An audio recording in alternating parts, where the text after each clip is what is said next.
Welcome to Serial Napper, the bedtime podcast for people who fall asleep to true crime. This episode gets dark, so if you're sensitive to graphic content, maybe skip the nightcap. You've been warned.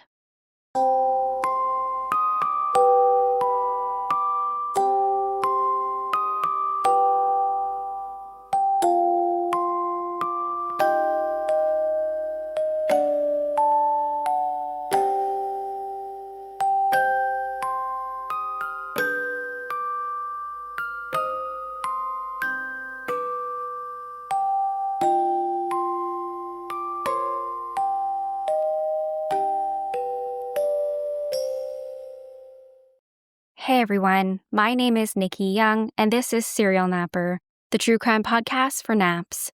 I'm back with another true crime story to lull you to sleep, or perhaps to give you nightmares. Before I jump in, if you're watching the video version of the podcast, you're probably noticing I am recording in a completely different location. You may or may not know, but I just recently made the big move back from Germany to Canada. And so basically, I'm living in a hotel until my sea container gets here. If you're listening to the audio version of the podcast, hopefully I'm able to edit out any weird hotel sounds and it isn't too echoey or bad audio quality on my little mic that I'm bringing with me. With all that said, here's what we're talking about tonight.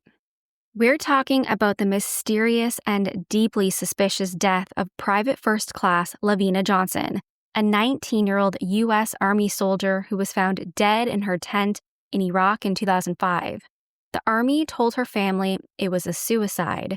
Her father, Dr. John Johnson, has spent nearly 2 decades saying, absolutely not. And when you hear the details, you'll probably agree that suicide is the laziest, most insulting cover story that they could have slapped on this tragedy. Lavena had only been in Iraq for about 6 weeks when on July 19, 2005, she was found shot to death.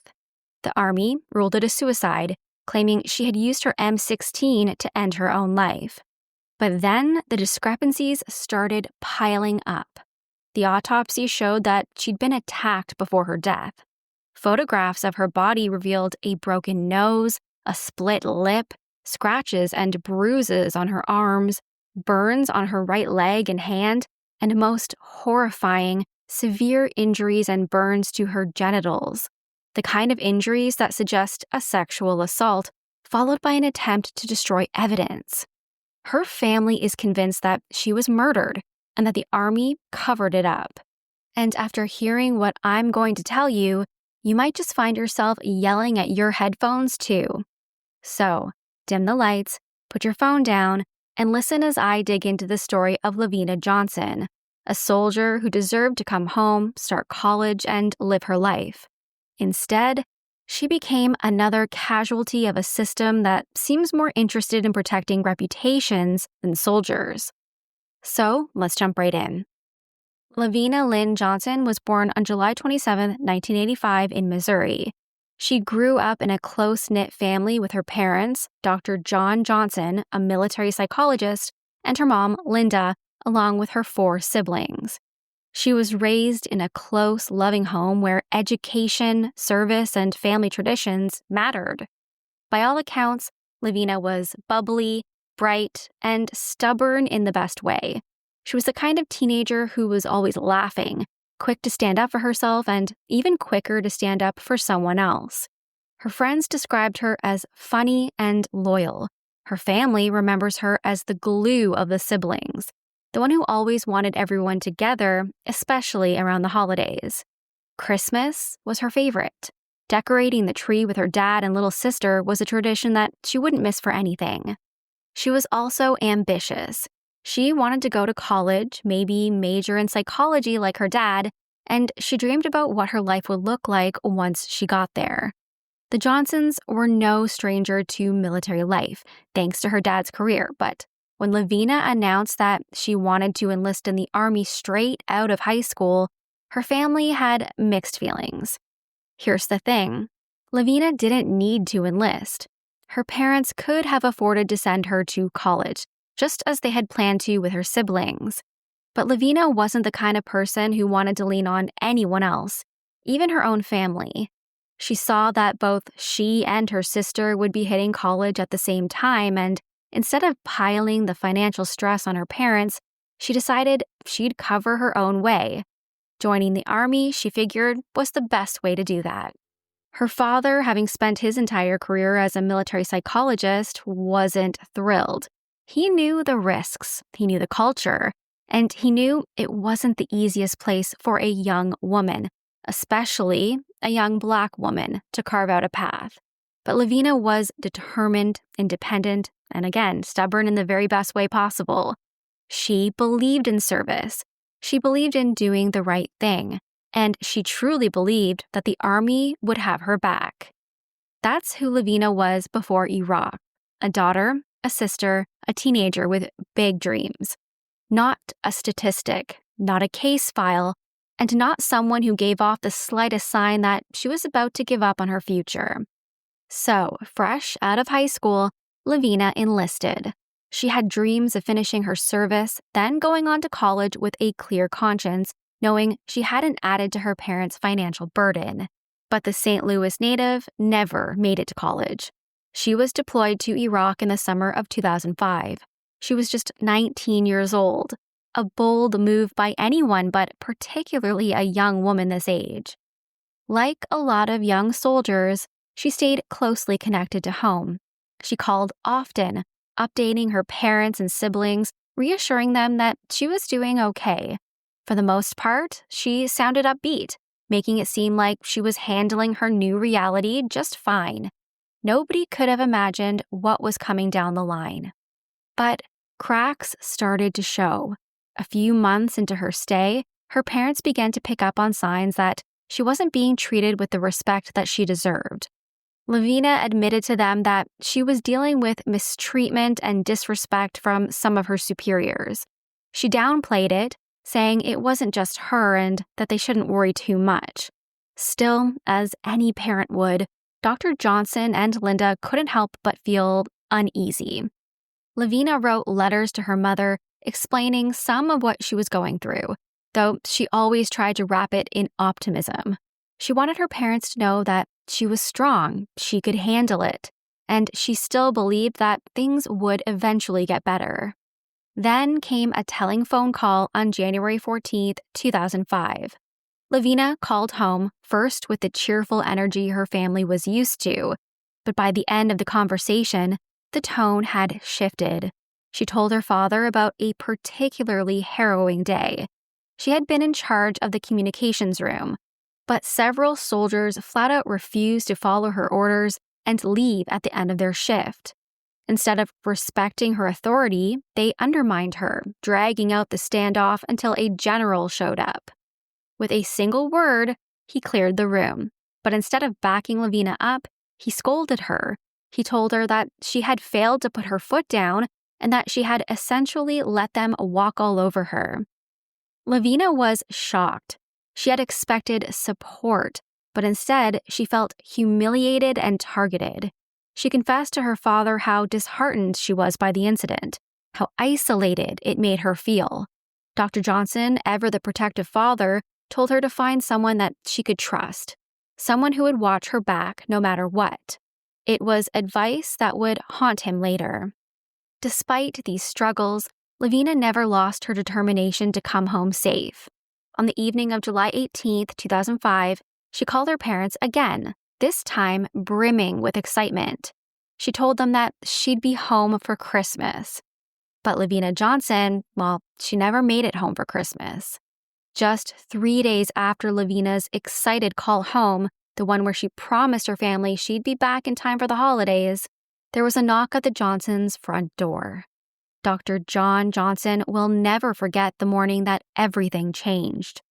It was far too early in the morning for it to be anything good. His wife, Linda, peeked out the window and said, "John, there's a soldier standing on the porch."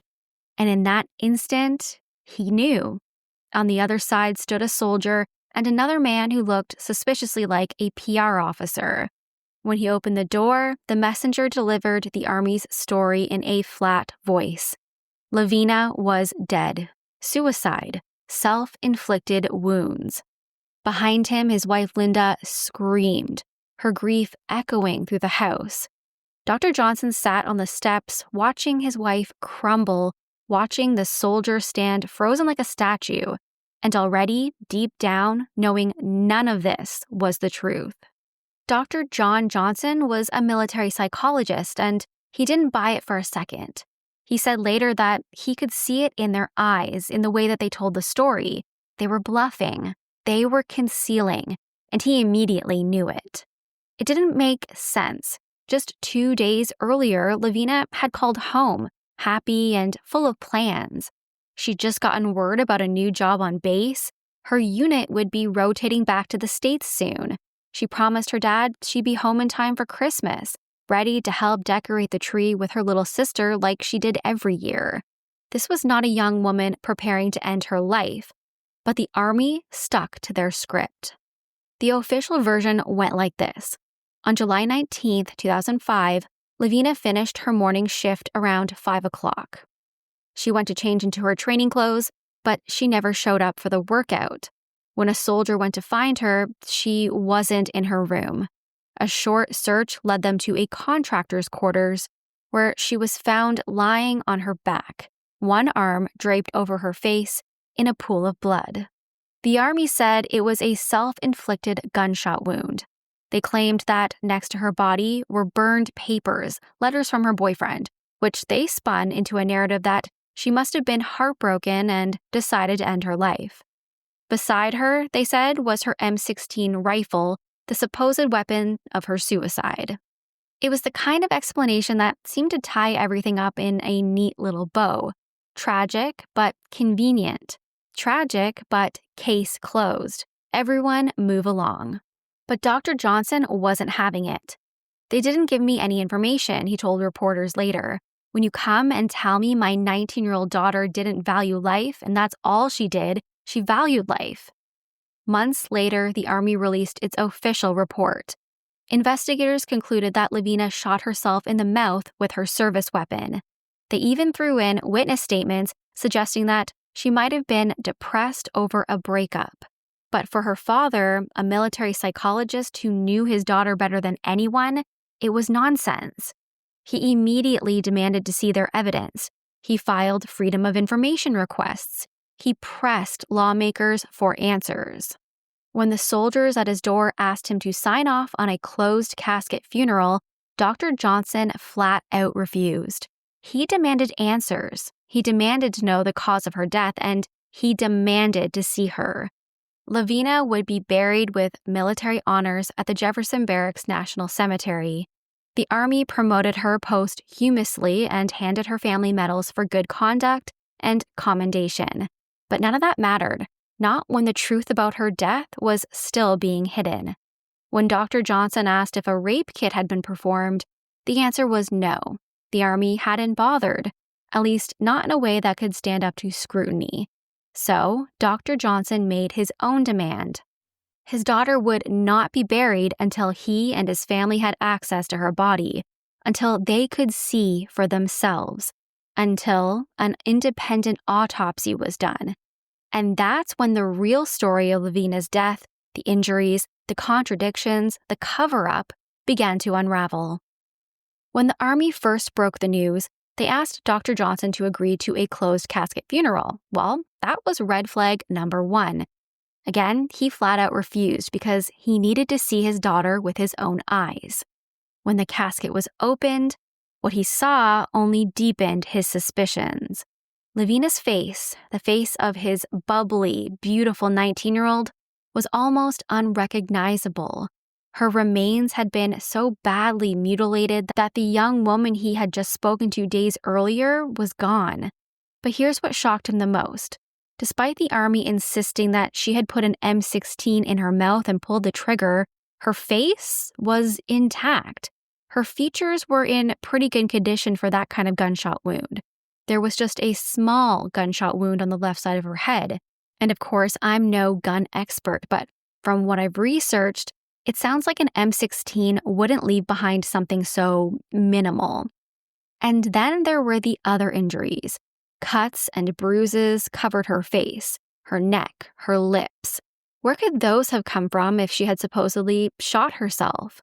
Was she beating herself up before she died? The logic was insulting. None of it made any sense.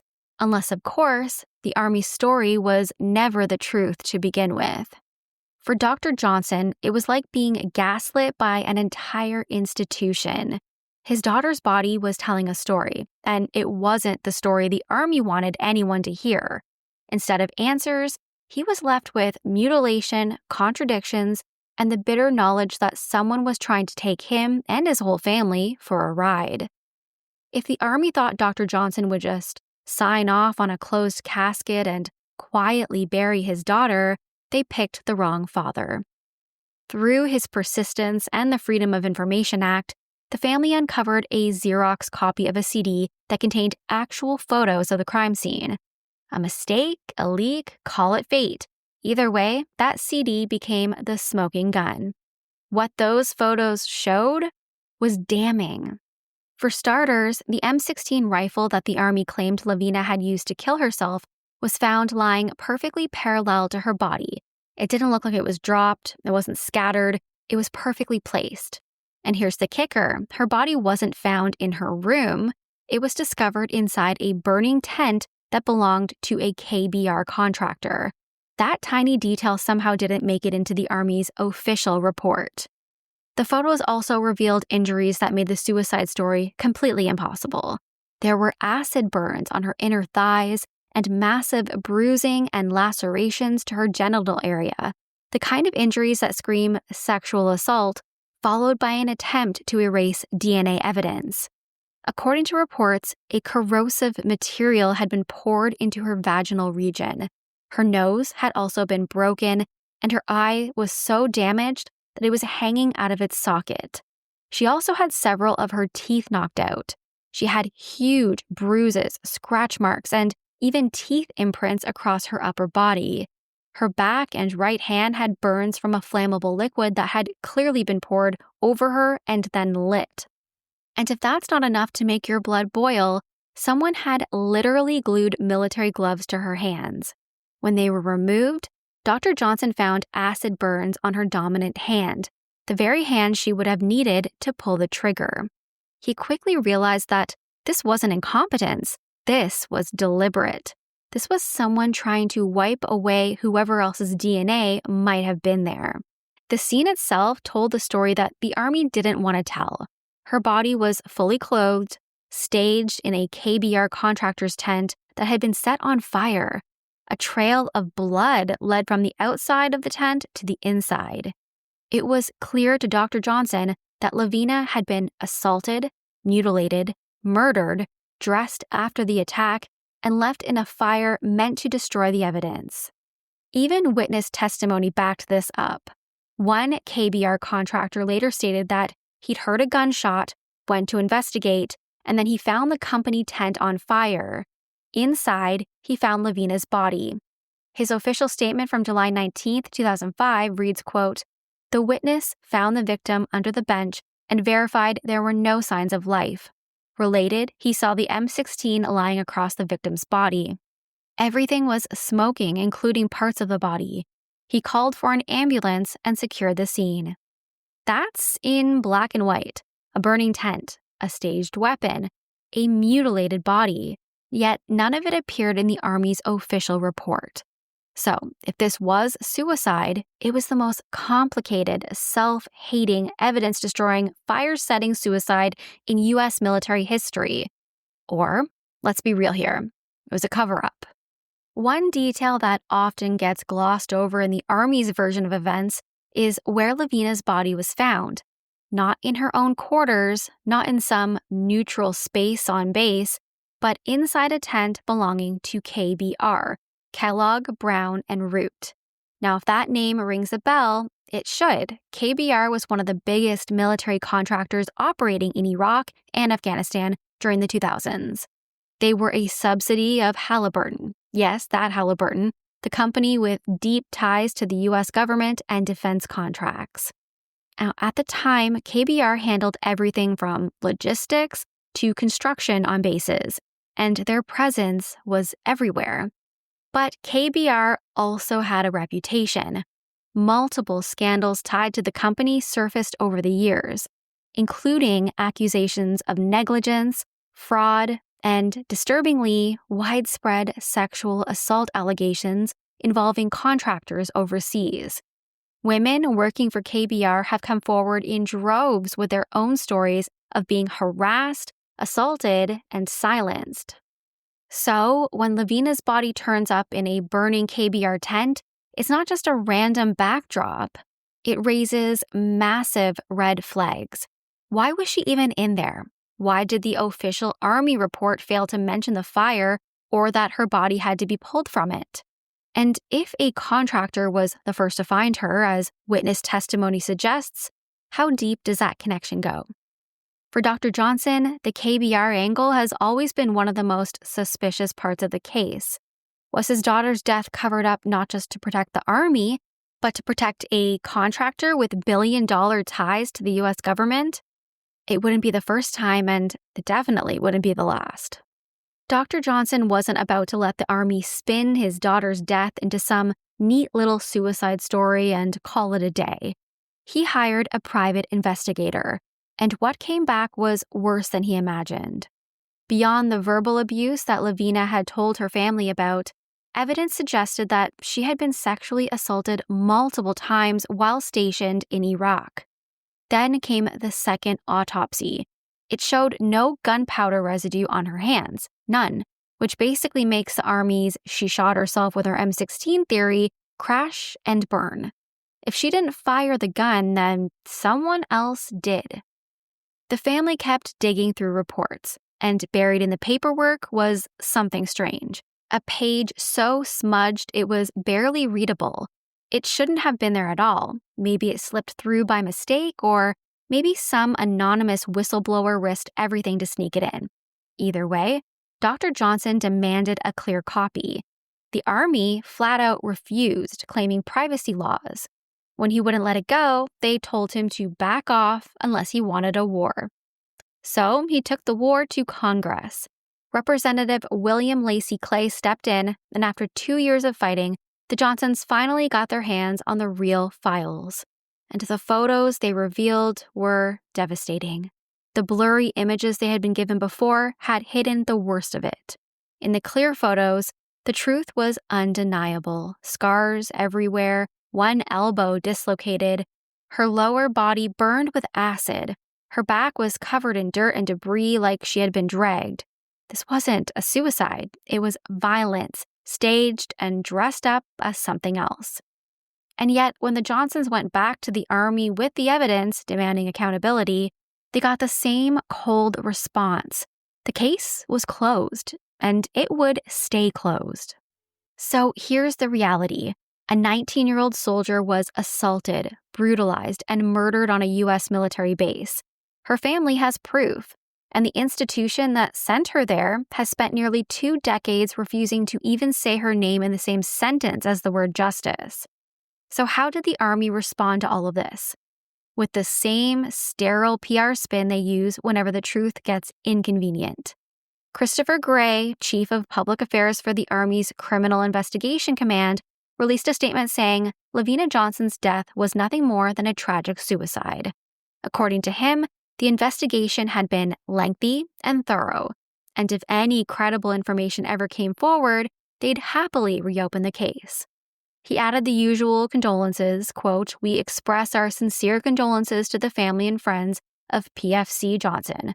We have and continue to take the death of PFC Lavena Johnson very seriously." But then came the part that really stings. Gray went on to insist that the case was built on facts, testimonial evidence, physical evidence, and forensic evidence.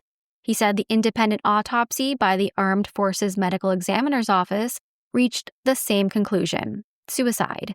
And finally, he scolded anyone questioning the official story, saying there were many misrepresentations of the facts being circulated on the internet that are false and unsubstantiated. In other words, don't believe your own eyes, don't believe her family, don't believe the crime scene photos, just believe us. Trust the system. The problem is, the Johnsons weren't just some random internet conspiracy theorists. They were a grieving family with hard evidence in their hands. And instead of accountability, they got gaslit with military jargon and an unshakable suicide label slapped on their daughter's name.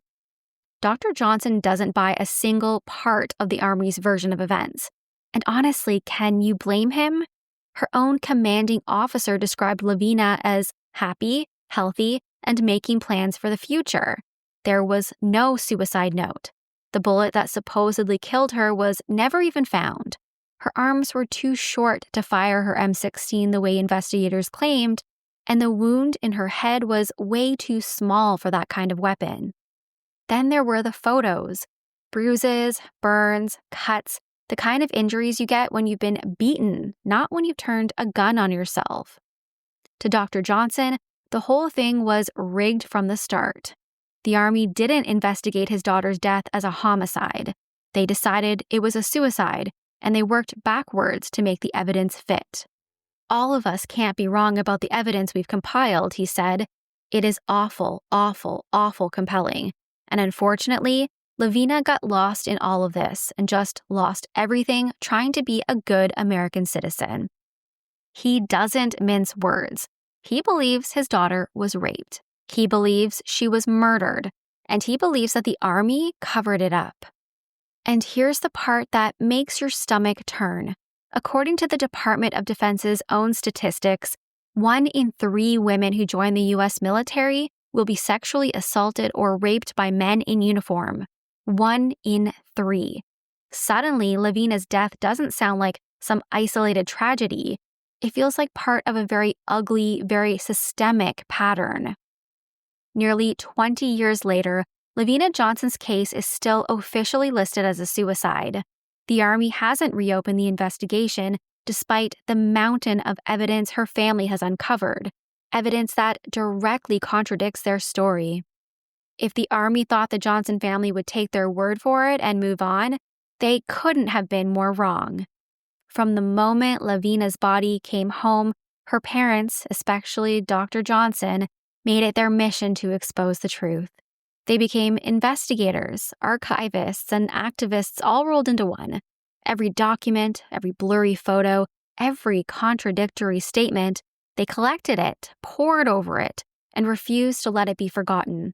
Dr. Johnson, who had spent his life as a military psychologist, suddenly found himself fighting the very institution he had once served.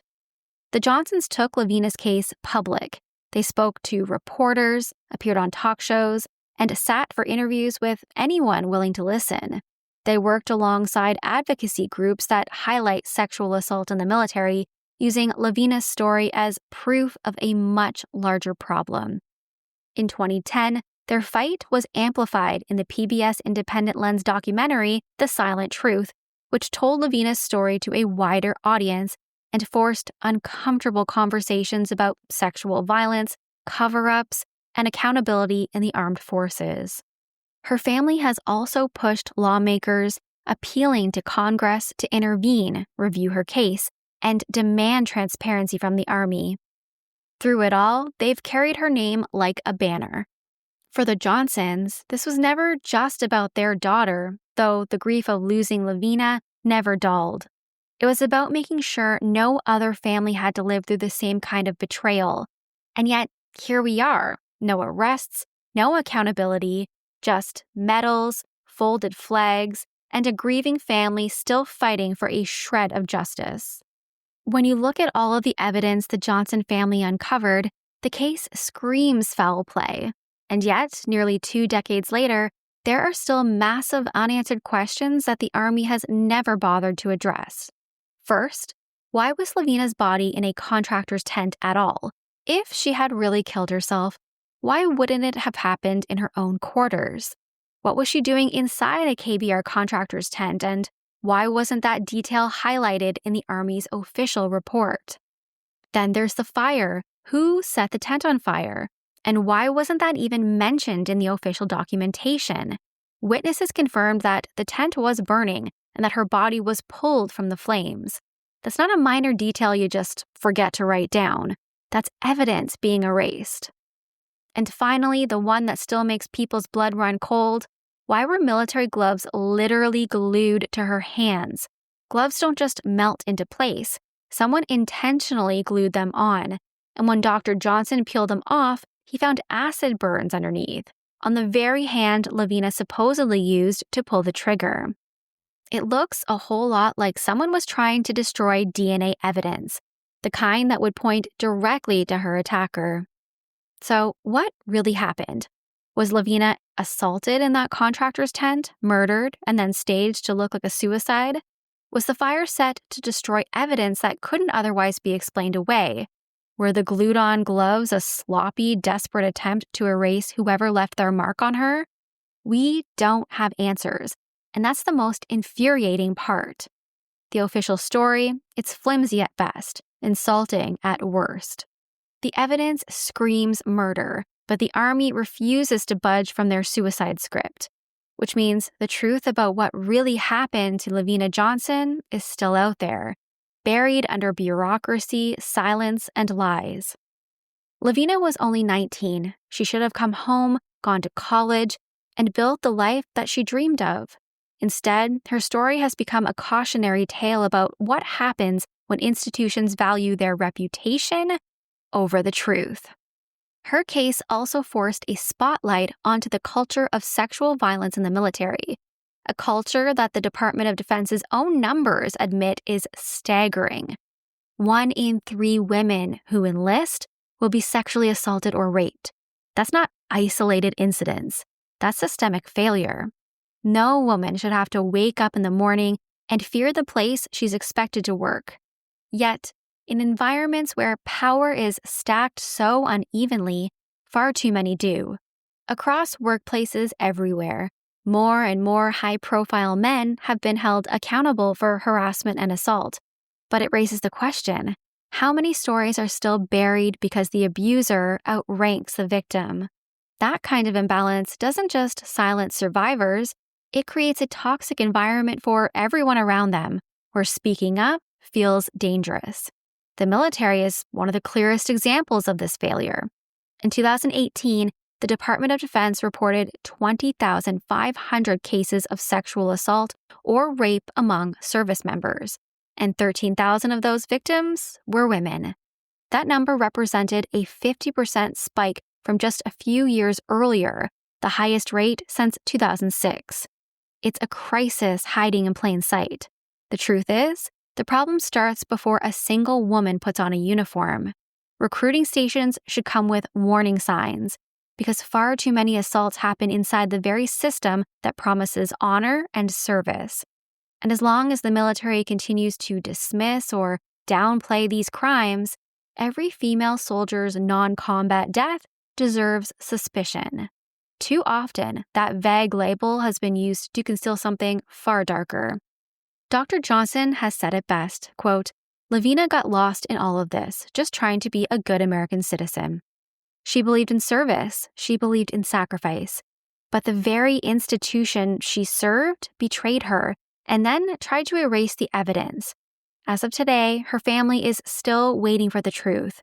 And maybe that's the hardest part. Lavena gave everything, and in return, her country gave her silence." I'll leave you with this thought. When someone dies under suspicious circumstances, and the people in charge slam the door on questions, that's when you should be asking them the loudest. Lavena's family has been shouting for nearly 20 years. Maybe it's time we all started shouting with them. That's it for me tonight. Don't forget to subscribe, review, and join the Napper Squad over on Patreon for bonus episodes and ad-free versions of the show. Until next time, sleep tight and always ask the hard questions. Bye.